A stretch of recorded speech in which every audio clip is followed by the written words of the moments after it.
આ તરફ Kalupur railway police સ્ટેશનમાં એક દિવસમાં 2 ચોરીની ફરિયાદો નોંધાઈ હતી.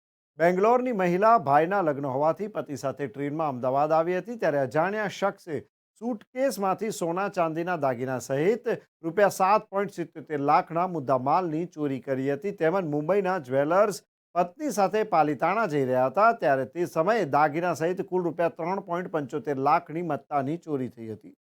પૂર્વ મણિનગરમાં રહેતા અને બેંગ્લોર ખાતે ખાનગી કંપનીમાં નોકરી કરતા શ્વેતાબેન શેરખાની ભાઈના લગ્ન હોવાથી તેઓ તારીખ 9 ડિસેમ્બરે બેંગ્લોરથી ટ્રેનમાં બેસીને અમદાવાદ આવ્યા હતા અને 11 ડિસેમ્બરે ટ્રેનમાંથી ઉતરીને ઘરે ગયા હતા. ત્યારબાદ સૂટકેસ ખોલતા એક પર્સ ગયું હતું, જેથી તેમણે તપાસ કરતા પર્સમાં મૂકેલ 7.77 લાખના સોના ચાંદીના દાગીના ન હતા. ત્યારે ટ્રેનમાં તેઓ રાત્રિના સમયે સૂઈ ગયા હતા. તે સમયે અજાણ્યા શખ્સે સૂટકેસ ખોલી તેમાંથી સોના ચાંદીના દાગીના ભરેલ પર્સ લઈને ફરાર થઈ ગયો હતો.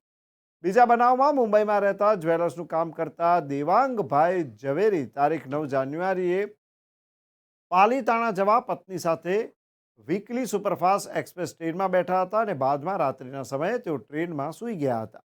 કાલુપુર રેલવે સ્ટેશને પસાર થઈ જયા બાદ તેઓ જાગી જતા લેડીઝ અને મોબાઈલ ફોન ગુમ થયો હતો, જેથી તપાસ કરતા દાગીના અને રોકડ તેમજ ઇલેક્ટ્રોનિક વસ્તુઓ સહિત કુલ 3.75 લાખની મત્તા ગઈ હતી.